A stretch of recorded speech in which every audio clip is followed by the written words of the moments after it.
इस घर में इतना शोर कैसे हो रहा है? अरे ये तुमने मेरी चाय गिरा दी। तो अब देखो मैं तुम्हारा सैंडविच तुमसे छीन कर आराम से खा जाऊंगी। और वो उसका सैंडविच खा जाती है। उन दोनों में झगड़ा शुरू हो जाता है और उनकी तीसरी बहन जो पेंटिंग कर रही होती है उसकी पेंटिंग वो दोनों खराब कर देती हैं। अरे तुम लोगों ने मेरी पेंटिंग खराब कर दी, अच्छा तो तुम्हें भी बीच में लड़ना है। और वो तीनों झगड़ा शुरू कर देती हैं और उस झगड़े की आवाज़ दूसरे कमरे तक आ जाती है। फिर उनकी माँ आती है और कहती है कि अरे तुम तीनों की उम्र शादी की हो चुकी है लेकिन अब तक बच्चों की तरह लड़ती झगड़ती रहती हो। देखो घर का क्या चिड़ियाघर बनाया हुआ है, जल्दी से घर की साफ सफाई करो। क्या तुम्हें नहीं पता कि घर में शादी है? तुम तीनों की अकल तो पता नहीं कहाँ चली गई है। जितनी बड़ी होती जा रही हो उतना ही दिमाग कम होता जा रहा है। तुम तीनों अब शादी के लायक हो चुकी हो। अरे माँ आप हमारी चिंता छोड़ो, आप भैया की चिंता करो। भैया एक अंग्रेजन बहू लेकर आ रहे हैं। ऐसा न हो कि अंग्रेजन बहू आपकी सिट्टी बिट्टी गुम कर दे। अरे पागल लड़की, ऐसी बातें नहीं करते हैं। और जब तक मैं बाजार से आती हूँ तब तक पूरे घर की सफाई कर देना।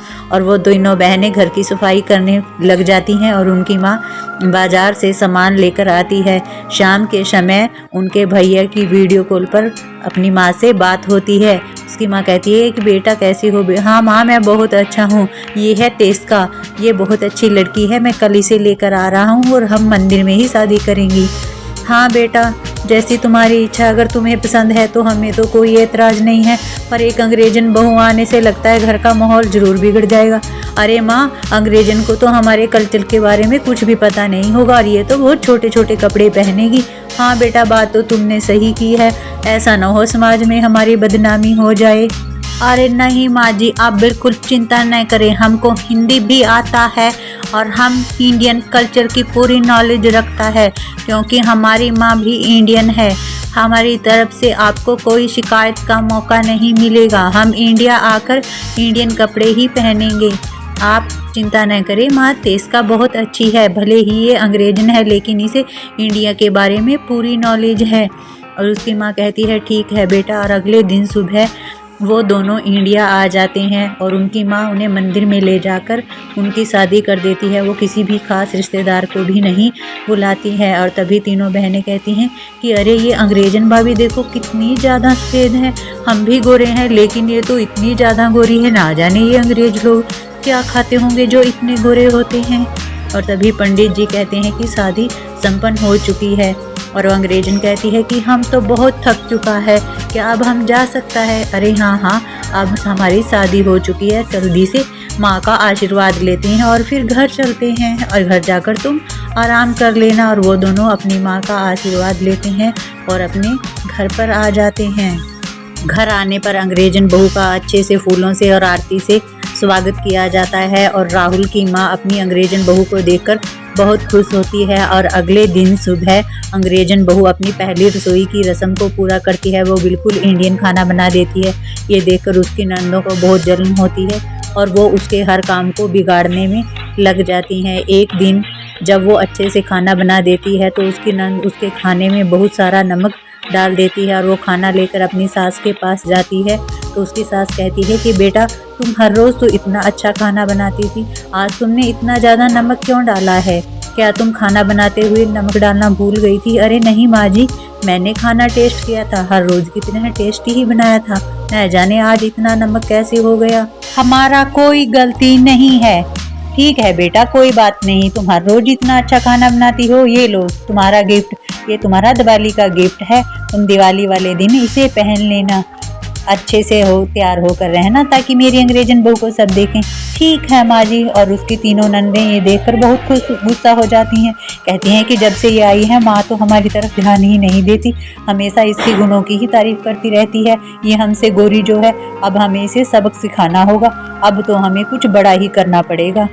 और अगले दिन जैसे ही उनकी भाभी कपड़े धो रही होती है वो अलमारी में से बहुत सारे कपड़े निकाल कर लाती हैं और कहती हैं कि भाभी जल्दी करो, ये कपड़े धोने के बाद इन सभी कपड़ों को धोकर अच्छे से प्रेस करके हमारी अलमीरा में रख देना। अरे दीदी ये कपड़ा तो पहले से ही धुला हुआ है, आप हमसे फिर क्यों धुलवा रहे हो? अरे जो तुम्हें कहा है चुपचाप ऐसा कर दो वरना देखो फिर तुम्हारी खैर नहीं। टेस्का की सास को बाजार जाना होता है, वो कहती है कि बेटी देखो मैं और राहुल बाजार जा रहे हैं तब तक तुम अच्छे से घर में दीपक जला देना, क्योंकि तुम्हें तो पता है दिवाली पर दीपक जलाए जाते हैं। चलो बेटा हम दोनों बाजार चलते हैं और घर को अच्छे से सजा देना जब तक हम आए, और तुम तीनों भी इसकी अच्छे से मदद कर देना। और वो दोनों बाजार के लिए निकल जाते हैं और तेजका घर में अच्छे से दीपक सजा देती है, पूरे घर को महका देती है। तभी उसकी तीनों नंदें आती हैं और उसकी रंगोली को खराब कर देती हैं। अरे दीदी आपने ये क्या किया, हमारी रंगोली को खराब कर दिया। आपको पता नहीं ये रंगोली दिवाली के लिए बनाई जा रही है। अच्छा हमसे जुबान लड़ाती है, अभी तुम्हें सबक सिखाते हैं। जब से तुम आई हो हमारी माँ सिर्फ तुम्हारी ही तारीफ करती रहती है। और वो तीनों उसे पकड़कर ले जाती हैं और तभी वो एक मोटी रस्सी लेकर आती हैं और अपनी भाभी तेजका को उस कुर्सी पर रस्सी के साथ बांध देती हैं। अरे दीदी आपने हमें ऐसे चेयर पर क्यों बांधा है, आखिर हमने आपका क्या बिगाड़ा है, हम तो हमेशा आपकी मदद करते हैं। अरे जब से तुम आई हो हम बहुत परेशान हो गए हैं, जल्दी से पटाखे लेकर आओ। और वो घर पर दिवाली के रखे हुए पटाखे लेने चली जाती है और मीना जैसे ही पटाखों में आग लगाती है, उन्हें कुर्सी के नीचे डालने वाली होती है, तभी एक चिंगारी उसके बालों में आकर लग जाती है और उसके बालों में आग लग जाती है। और ये देखकर वो बहुत घबरा जाती है। अरे बचाओ मुझे, अरे तुम लोग मुझे खोल दो, मैं इसे बचा सकती हूँ।